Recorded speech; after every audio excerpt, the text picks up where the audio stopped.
Tiens, comment on se retrouve? Vous, toi, moi, nous. Salut toi! Bienvenue dans un Café 3 Infos, 5e épisode. Alors je m'en excuse, cet épisode a tardé à arriver comme le précédent et ça ne va pas aller en s'arrangeant. Je vous expliquerai dans une prochaine vidéo les raisons du pourquoi du comment. En attendant, aujourd'hui, au sommaire, le dépistage du cancer du poumon, le pénis et une nouvelle race de super antibiotiques.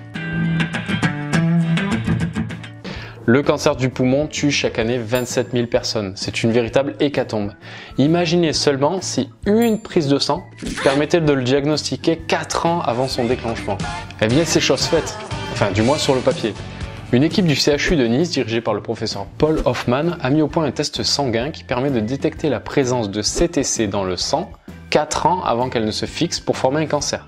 Rendez-vous compte, on saurait 4 ans à l'avance si on va déclencher un cancer ou non. Bien entendu, il s'agit d'une étude, certes prometteuse, mais dont le protocole qui a permis ses conclusions est déjà remis en question par l'intergroupe francophone de cancérologie thoracique. Mais ça, de toute manière, c'est bien le problème des médias, toujours dans la surenchère et le sensationnel. On parle ici d'une étude sur 245 patients, dont 168 étaient atteints de bronchopneumopathie chronique obstructive. Un sacré biais que nos chers journalistes ont oublié de mentionner. Enfin, moi je croise les doigts, je suis pas fumeur, mais attendons de voir. Et le cancer peut malheureusement affecter aussi le pénis, comme des incidents de guerre peuvent l'endommager. C'est pourquoi l'université américaine de Wake Forest travaille à la régénération de ce membre. Leurs travaux sont prometteurs et déjà testés avec succès sur des lapins. Alors si ça marche sur des lapins, on est tranquille. La méthode est relativement simple. On prend le pénis d'un donneur, duquel on va retirer toutes ses cellules pour ne conserver qu'une structure en collagène. Sur cette structure en collagène, on va venir ensemer les cellules du patient qui a besoin du pénis. Ce pénis va se développer en laboratoire et ensuite être implanté directement sur le receveur. Aucun risque de rejet étant donné que le pénis est constitué essentiellement des cellules du receveur.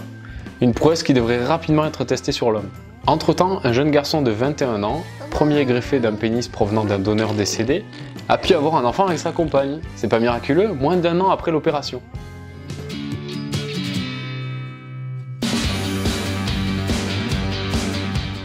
Vous connaissez mon penchant pour la physiologie du corps, alors je vais vous parler aujourd'hui de la teixobactine. Sous ce nom barbare se cache en fait notre salut. Ce super antibiotique a été découvert par le docteur Lewis et son équipe à Boston grâce à une méthode inédite de culture. Dispo d'ici 5 à 6 ans, il pourrait être le premier membre d'une nouvelle classe d'antibiotiques. Alors peu cher, on prend tout le temps les souris, mais des essais en laboratoire ont permis de mettre en évidence que la teixobactine peut détruire le staphylocoque doré. Plus encore, ils arrivent à détruire la bactérie responsable de la tuberculose, qui résiste à de nombreux antibiotiques de nos jours. Le vancomycine, l'antibiotique le plus puissant de tout l'arsenal médical, commence à montrer des signes de faiblesse. En même temps, on l'utilise depuis les années 50, et il aura quand même fallu une trentaine d'années pour que les premières bactéries commencent à montrer des signes de résistance. Avec la teixobactine, du fait de sa constitution, il faudra beaucoup plus de temps aux bactéries pour s'y adapter. Alors, qui sait, peut-être un adieu aux maladies nosocomiales qui font un véritable carton dans les hôpitaux.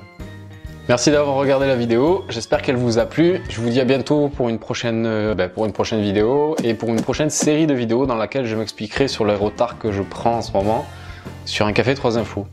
Et c'est pour une bonne raison, enfin du moins pour moi, j'espère que vous le comprendrez. Portez-vous bien, pensez à vérifier toutes les informations que vous entendez sur internet, que les gens peuvent vous dire. Souvent, les gens disent de la merde ou disent des choses qu'ils croient être vraies. Donc pensez à vérifier en permanence, c'est très important. Il n'y a personne qui a la vérité. Ciao!